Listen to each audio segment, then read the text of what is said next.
It is winning season at MyBookie. Use promo code Gators on a deposit of $50 or more, and you can receive up to $200 in cash instantly credited to your MyBookie account. Bet anything, anytime, anywhere with MyBookie.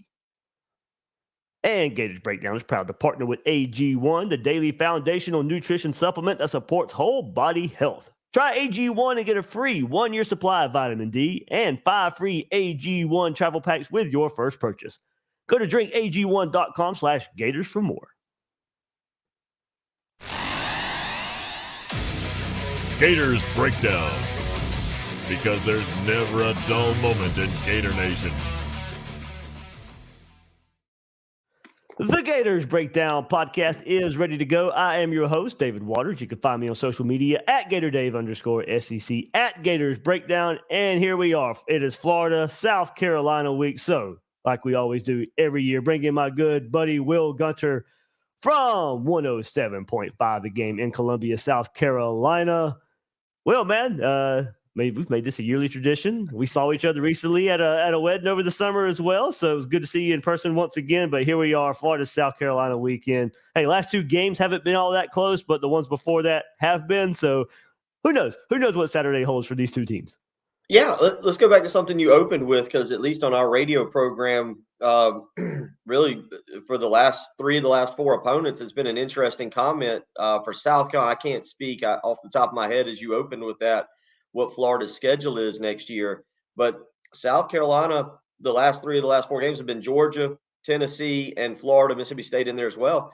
Man, these are long-standing. I don't know if rivalry is the right word to use, but 32 consecutive years of these games being played.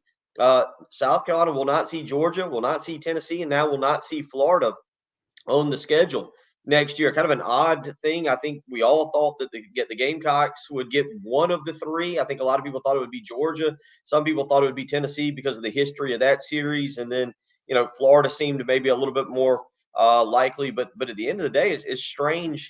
I heard you say that, a yearly thing that we get here together and do. And yeah, for the first time in 32 years, these two teams will not meet next year back down in Gainesville. I'm going to make sure we get together next year anyway. We will find some reason to get together anyway.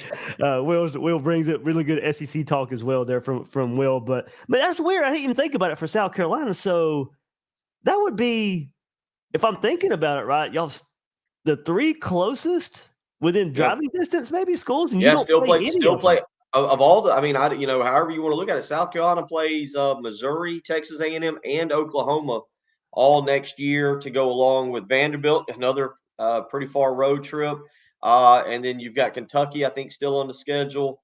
Auburn, maybe. Alabama. Okay. No Auburn. Okay. No Auburn, and I'm blanking on the last one because I actually have been waiting for the dates to come out. But anyway, the bottom line is it's kind of an odd situation where you don't see Florida, Tennessee, or Georgia on the Gamecocks schedule, and I know we're all waiting patiently to get whatever the new schedule format's going to be like, so that we can see if this becomes for at least a more permanent opponent, or if we're seeing each other about every 2 years. All right, so there we go. So we will not talk Florida, South Carolina next year. So let's get plenty talk right here this year for Florida and South Carolina. Gators go on the road to take on Columbia. Will's going to preview these Gamecocks for us here. And Will, so far, man, 2-3 on the season with one of, if not the toughest schedule in the country so far for South Carolina. I assume the hope now is South Carolina takes advantage of being battle tested. Yeah, I think coming off of the bye week, and Shane Beamer is so far pretty good coming off of bye weeks. They were 2-0. They are 2-0 under Shane Beamer. One of those wins was the 40-17 win over Florida back here in 2021, and it came after an ugly performance on the road at Texas A&M, in which at one point late in the fourth quarter, Texas A&M had more points than South Carolina had yards, and South Carolina got a bye week and got right. And so I think there's a lot of hope that will be the case once again on Saturday. South Carolina with an ugly second half up in Knoxville and ends up losing that one 41-20. And again, offensive line problems. So now you get the bye week. Has the bye week allowed South Carolina the opportunity to fix some things, to try and continue to develop a running game, to find other playmakers at wide receiver, to work on the run defense? You can see I can go off on a list of things that are not working correctly right now And when you play the teams that South Carolina's played, Georgia, number 1 in the country, Florida, North Carolina, 14th in the country and undefeated, and Tennessee, a top 20 team with 1 loss to the Gators, obviously, you get exposed a little bit more when you have weaknesses. Well, take us back to the season opener versus North Carolina. We've seen South Carolina play some SEC teams recently, as you mentioned. Was it a bit of a surprise to come out like that? I know there were questions along the offensive line, but I guess we probably didn't know at the time North Carolina's defense and what they would bring to the table. How do you think you guys have grown, maybe even gotten better since that game 1 loss versus North Carolina? Well, we thought they were developing. That's a great question. We thought they were developing. It seemed to play a little bit better against the Furman Paladins, who were a top 10 FCS team, and then I actually played a really good half of football in Athens, and had Georgia down 14-3, and the offensive line had kind of stood up to Georgia's pressure. And then the second half, whatever adjustments were made, I'm not sure on Georgia's end, but they just pressured Spencer Rattler into a very tough half of football, and that's kind of been the MO for the 3 losses because Tennessee did the same thing. South Carolina's really trailing Tennessee with about 2 minutes left, maybe less. I forget the exact time in that game 2 weeks ago in Neyland Stadium at 17-10. Gamecocks are in the ball game, backed up inside their own 15, and they throw a pick 6 on a very questionable play call, and Tennessee runs it in, and it turns into 24-10, and kind of that was the rest of that game. But whatever's happened right now, second half adjustments, and this goes back to what you were asking about the offensive line. You go back to that game against North Carolina. South Carolina's kind of holding its own in the first half. They're right there. They're down 3 at halftime, and then the second half, whatever defensive adjustments Gene Chizik made is all the difference in the world, as they were able to finish that game. North Carolina was able to finish that game with 9 sacks. Yeah. I remember that was one of the early headlines coming out of the season was the struggle of Florida's offensive line against Utah and the struggle of South Carolina's offensive line versus North Carolina. So both teams trying to get their offensive line figured out as we get into this game this weekend in Columbia. So, of course, maybe the bye week changes some things, Will, but so far the offense so much slanted towards the passing game, and maybe rightfully so with Spencer Rattler. I mean, 18th in the country in passing yards per game, 9th in the country in completion percentage. Has he elevated his game from last year? Is it about the same? I mean, I guess with the limited options at wide receiver, he's had to put a lot on his shoulders. Well, I think it's twofold, and both of them start with brand new offensive coordinator Dow Loggins. And I think sometimes we as media, we as fans, don't pay enough attention to the actual coaching that has to take place, even of 5-star talent and the development. I know sometimes it sounds kind of maybe stupid to say, but the previous offensive coordinator under Shane Beamer was not a quarterback's coach, was not a guy that was known. You looked at Marcus Satterfield's resume. There was nothing there that really suggested he knew how to develop quarterbacks. So fast forward, now you have Dow Loggins come in, and he is, there's a lot of questions about his play calling, especially at the NFL level, was very poor. But he was widely regarded as a very good quarterback developer. Jay Cutler, Ryan Tannehill, 2 guys that really have vouched for him in terms of being able to improve their mechanics and just make them better quarterbacks. Again, they didn't mention his play calling. They just talked about his development of quarterbacks. And I think that's something. Spencer Rattler had some things last year mechanically and footwork that needed to be cleaned up. You have a guy who comes in with a history from the NFL, spent 2 seasons at Arkansas under Sam Pittman and learning with Kendall Briles.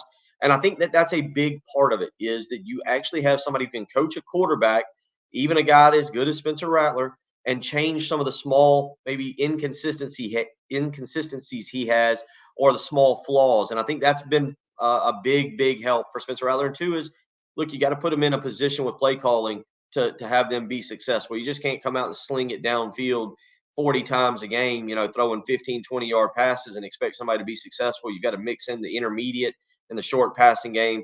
Dow Loggins has been able to do this with a very limited run game so far. So I think, it's a combination of actual coaching that has taken place in developing a very good talent, while also at the same time putting your guys in position on Saturday to be successful.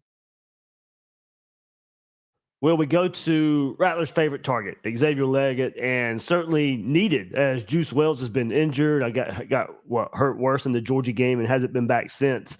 I was talking to another South Carolina friend of mine that I work with. Doesn't sound like Wells is any closer to being back. as a starting wide receiver. Maybe you can update us on that. But Leggett's been the target to really take advantage so far, fourth in the country in yards per game. Is it somewhat of a surprise what Leggett has been able to do, especially with Wells being out? Yes and no. Yes, because he hadn't done it, and there was no real reason from a consistency standpoint to think that this is what was going to happen. No, it's not a surprise because for the last 3 years, it seems like every preseason, all we've heard about is Xavier Legette is ready to break out and live up to the talent that he does indeed have.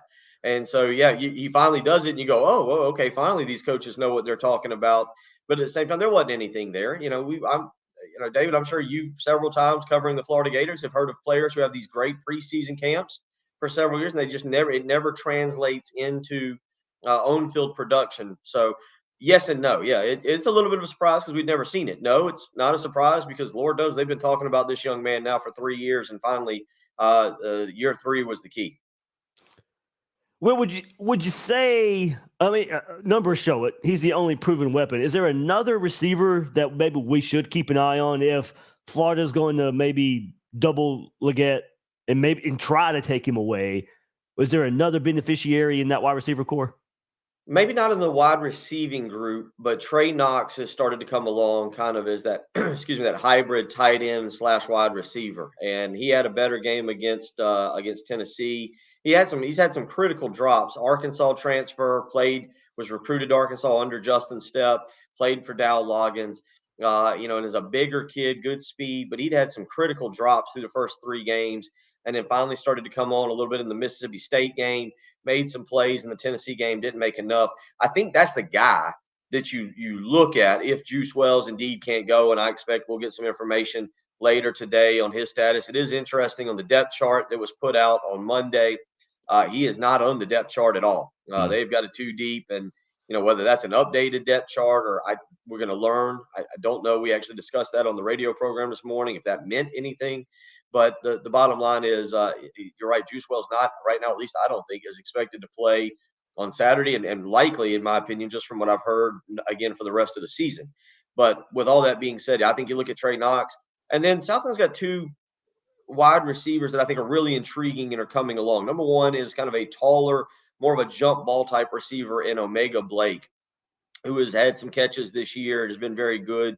And then you have a guy, another transfer, Eddie Lewis, who's in his 5th year of college football. And when he's been on the field, he's been a solid player. From what I understand, the problem he hadn't been on the field a whole lot. It's what he does off the field. You got to kind of be dedicated Monday through Friday and not just worried about getting on the field come Saturday afternoon or Saturday night. And so has Eddie Lewis taken these 2 weeks, last week's bye week, this week getting ready to change his work habits and to make himself more prepared for Saturday? A third wide receiver that you keep an eye on is a little speedster, Amarion Brown, but he's been dealing with a hamstring injury. And when you're a fast twitch wide receiver, speed guy, hamstring issues are a real problem. So I think those are the 3 guys really at the wide receiver position, along with Trey Knox at the tight end position. You go, okay, can 1 or 2 of those guys really step up on Saturday and take some pressure off of Xavier Legette? All right, plenty more to get in with Will and these South Carolina Gamecocks. But before we get there, hey, when your money's on the line, choose a trusted sports book that gives you the tools to win, like MyBookie. At MyBookie, it doesn't matter if your team is up or down. You can easily cash out or bet the game live to come out on the winning side. Use MyBookie for daily odds boost, same game parlays, and take advantage of huge prize pool contests. Plus, MyBookie has a no strings attached cash bonus that lets you deposit and withdraw quick. Just use promo code Gators on your first deposit and receive up to $200 in cash. That's promo code Gators to claim your own cash bonus now. Try the MyBookie money bag to grab a potential Super Bowl frontrunner at long shot odds. Plus 38,000 on the Eagles and Chiefs. You won't find odds like that anywhere else. Bet anything, anytime, anywhere with MyBookie. And Gators Breakdown is proud to partner with AG1, the daily foundational nutrition supplement that supports whole body health. With 75 high-quality vitamins and minerals and whole food-sourced ingredients, AG1 is formulated to support whole body health, raising the standard for quality in the supplement category. It replaces your multivitamin, your probiotic, and more in one simple daily drinkable habit. I start my day with drinking AG1, and after pairing it with exercise and diet, I'm ready to tackle these busy days of football season. If a comprehensive solution is what you need for your supplement routine, then try AG1 and get a free 1-year supply of vitamin D and 5 free AG1 travel packs with your first purchase. Go to drinkag1.com/Gators. That's drinkag1.com/Gators to check it out. All right, back here with Wil Gunter previewing these South Carolina Gamecocks. And Will, you mentioned it a little bit before, both these issues, I guess, for the South Carolina offense, the offensive line and the run game, they probably pair together. But we've also, in that same vein, have seen Spencer Rattler hit and pressured all season long.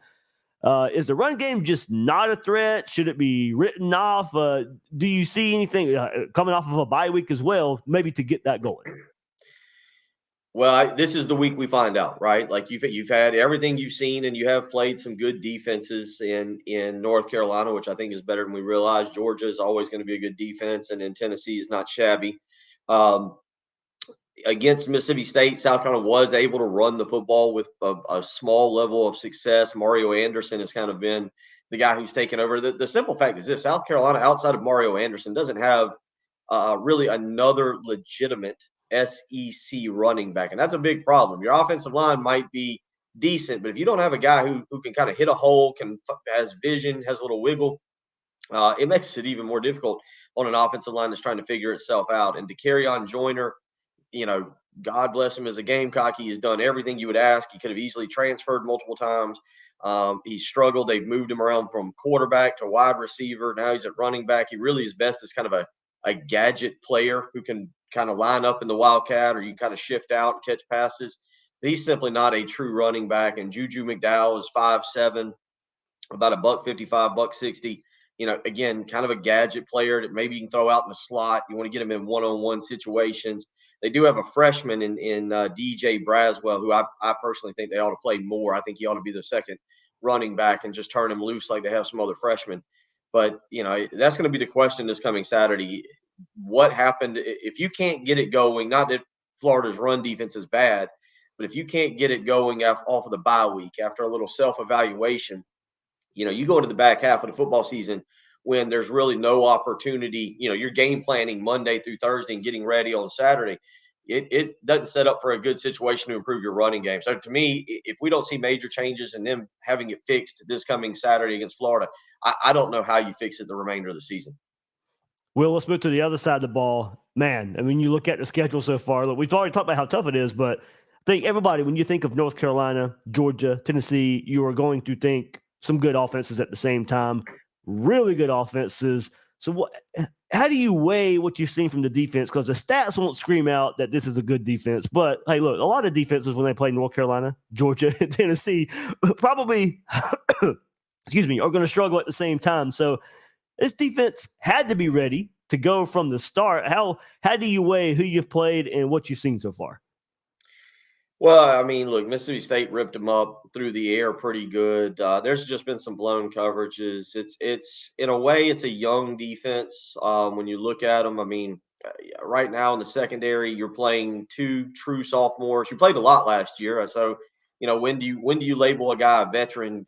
Nick Eamon-Warry and DQ Smith both last year basically stepped in game one and had to start the remaining 11 after that. Jalen Kilgore is a freshman that enrolled early, and once again basically had to step in on the second play of the first game against North Carolina, and has played really well. They're holding up the best they can, but there's just flat been some coverage busts. You slide down to the linebackers. Stone Blanton was another 4-star linebacker recruit that just wasn't ready for the SEC last year, just physically and mentally was not ready, and he's trying to step in. But there's massive depth issues at linebacker. South Carolina really is only running about 3 deep at linebacker. And if Florida or any team can kind of get going, there's been games where Debo Williams and Stone Blanton, the two linebackers, have taken 70-plus snaps. And the backup, a guy that you're familiar with, Grayson Howard, is coming along. He had an injury during preseason that kind of stunted his growth a little bit. The last game against Tennessee, I think he had 19 snaps. And it started to get more snaps. Maybe, again, bye week, you had a little more time to work with him and develop him. maybe during the bye week, you're ready to have him be a third linebacker in there. But South Carolina suffered a significant injury to a returning linebacker, Mo Kaba, in the season opener, a knee injury. He's out for the season. They've had a few other bangs and bruises there at the linebacker position. They're thin. I mean, they're thin for ACC, let alone SEC kind of competition. And then the defensive line, just right now, you lost a former five-star recruit in Jordan Birch, who transferred out to Oregon. You lost a 4-star recruit in Gilbert Edmond, who was, I think, really developing nicely to Florida State. They just have not replaced those guys. The transfer portal will get you these days, but you have to go out and find a way to replace them. And quite frankly, South Carolina right now on the defensive ends doesn't have the playmakers. I think they've got one coming in Desmond Zulu, but again, a true freshman trying to find his way in the SEC. That's difficult on guys. So the ends have not really been able to generate pressure, which then that causes you to have to blitz with the linebackers. And now you're leaving your secondary exposed. You see where I'm going with this. It all goes hand in hand in hand. And right now you've got a portion of youth. You've got a portion of lack of depth. And then you got a portion of lack of playmakers. I think the bright spot, at least going into the Tennessee game, was South Carolina was in a unique position. And my co-host on the radio program is a former defensive lineman for the Gamecocks. So he gets more of an in-depth look and knowledge of what's going on. South Carolina lost their interior defensive line coach, Jimmy Lindsey, to LSU in the month of May. Travian Robertson, a former Gamecock, comes in. He had been at Tulane last year. You look at his career arc so far, starting at Georgia State, going to Tulane. It's been very impressive, but he didn't get those 14 spring practices and a spring game to work on the things he wants to. And like my co-host says, man, you get defensive line coaches in here, they might want you to jab differently or attack differently. And Travian Robertson didn't have a chance to do that. But South Carolina did register back-to-back weeks of defensive lineman of the week with TJ Sanders against Georgia and Boogie Huntley against Mississippi State. They took a little small step back last week or 2 weeks ago against Tennessee. And once again, you hear the key phrase here, just lack of depth, David. I mean, it's just they're not a good defense. If Florida gets it rolling and gets them on their heels, Florida can take advantage of South Carolina in a big way, both with the run and the pass on Saturday afternoon. Well, I want to go there before we wrap up. Florida has struggled on the road in Billy Napier's tenure. It dates back before that, almost going back to the South Carolina game 2 years ago. But Billy Napier hasn't been able really to reverse the trend, taking over for Dan Mullen on the road. The only win being at A&M last year. But this year, we look at Utah, we look at Kentucky. And for the South Carolina defense, Florida has struggled to run the ball. And when Florida can't run the ball, the offense gets in trouble. So have you guys looked, there's been a lot of talk about Florida's struggles on the road, and you guys are sold out. I believe it's homecoming in South Carolina this week too. If I'm not mistaken, extend that. I think the fair is this week as well. So it seems like a big week when Florida travels on the road where they've had some struggles. Yeah, we talked a lot about that. Actually, it's funny you bring that up. We discussed this a lot. 15 losses in the last 17 games on the road, 1-7 away from the swamp under Billy Napier. Two neutral site losses there for him, I believe, is the thing there. But it's interesting to see. I think that's a problem. You look at South Carolina under Shane Beamer, and it's very similar. South Carolina has been very good at home under Shane Beamer. I do think that Florida dodged a bit of a bullet, maybe getting blown out by Kentucky and South Carolina getting blown out by Tennessee, or whenever it was the game time was announced. From the standpoint, it was not scheduled to be a 7:30 SEC network game, because kudos to the South Carolina administration. I don't know what it'll look like on Saturday late in the afternoon, but what they've done to get the crowd into it, the stadium enhancements, the way they play the music, the way they keep it. Mississippi State fans were very complimentary. Williams-Brice Stadium has become one of the best home environments in the country. They need a football program to help them live up to that, that can win games on a consistent basis. But it's tough. It's become very tough. And you look at Shane Beamer, the record at home. He got blown out by Georgia in a noon game in his second year. Last year, they got just crushed. But they beat Texas A&M. They beat Tennessee in that crazy game. They did lose a very similar time slot game to Missouri last year. I think it was a 3:30 or 4:30 game on the SEC network. South Carolina's offense stunk in that one. But by and large, South Carolina's been a good home team. So I do think that this is one of those things where I heard Billy Napier, we played audio this morning of him talking about changing up how he wants to prepare for a road game, maybe leaving earlier, heading to the stadium earlier. Some of the small things. It'll be interesting to see if that works, because you're right. It's an odd thing where Florida right now, they go on the road, they've really struggled, and both of them were kind of ugly performances against Utah and Kentucky. Yeah, well, all right. So for all my Gator fans heading into Columbia, maybe early on Friday, what time's your show? Can they listen? Do you have anything going on Saturday for the radio show for Gator fans in town as well on 107.5 The Game? Yeah, if you want to get in very early, we are on from 6 to 9 a.m. Each and every morning, Monday through Friday, 6 to 9 a.m. And actually, if you are in Myrtle Beach, you can hear that on 100.3 The Game. We've expanded into Myrtle Beach. And if you happen to be coming up through anywhere and you're in the Florence area, it's 100.5 The Game in Florence. So we've expanded out into 2 different markets right now, which is really cool. And you can obviously hear us throughout the day on 107.5 The Game and catch the local coverage. And then Saturday, I believe they'll have the pregame. I have to admit, David, got some disturbing news last night. I was prepared. It was going to be the first Saturday without my son playing. He plays travel soccer, and Right. I was excited. I had actually sent a text message to our good buddy, to Joe and CJ, and was prepared to take the grill and do all the tailgating. And last night, about 8:30, I discovered my son had been invited to play in the next age group up or whatever, and plays soccer in Charlotte at 11 a.m. and 5 p.m. on Saturday. So any thoughts and plans I had for pregame went out the window, and I quit worrying about what we're doing with the station, to be dead honest. I was very excited. Now, instead of enjoying a college football Saturday, I'll be getting up at like 8 a.m. to drive to Charlotte for him to try 11 versus 11 soccer and maybe get a little bit better. But I'm excited for him. But I've wished Joe and CJ the best, and hopefully they're going to have a good time. But it should be a lot of fun. As you mentioned, I will say, if you come into town, come in early on Friday. The fair will be in town. It's expensive. I've looked at the prices. It's like $20 for a ticket to get in. If you want to ride, all you can ride, it's like $40. The fair, it will cost you money, but you might want to come in, scout out a parking location, even see if you can contact that person and pay ahead of time. It's going to be a zoo on Saturday, to be honest. People that don't pay attention to football are going to be thinking they're going to the fair. People that want to go to the football game are going to be mad at the people going to the fair.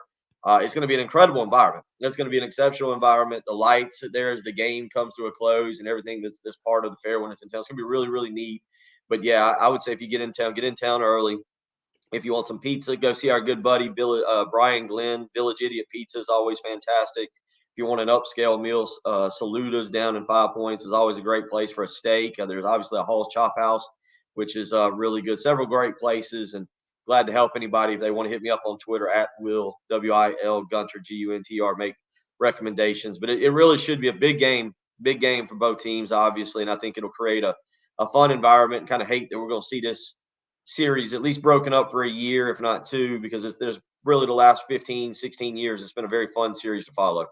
Yeah, absolutely. The Steve Spurrier connection never goes away from the 2 schools as well. That one's always close to us both. And you heard Wil mention, the 2 names there, Joseph and CJ. So I got to see Wil a few weeks ago, right before the season started. That's my wife's stepbrother and his wife. They got married there in August. So we got to see each other in person there. So a little connection. Funny thing is, Wil and I knew each other beforehand. Didn't even know there was a connection there. So that's funny how life works sometimes here in the sports world. But yeah, Wil, hey, the recommendations for food and where to eat, that's always welcome here. I always get asked when opposing fan bases come into town, but I also get asked, hey, do you know where to go in Columbia? But everybody, like you said, you can follow him on Twitter. Look up Wil Gunter right there on Twitter for any more recommendations in Columbia, South Carolina, as the Gators travel there to take on South Carolina. So, Wil Gunter, hey, man, thank you so much. Always glad to talk to you, buddy. All right, everybody, that will do it for this episode of Gators Breakdown. I am your host, David Waters. You can find me on social media at GatorDave_SEC. Guys and girls out there, thank you for joining us on this episode of Gators Breakdown.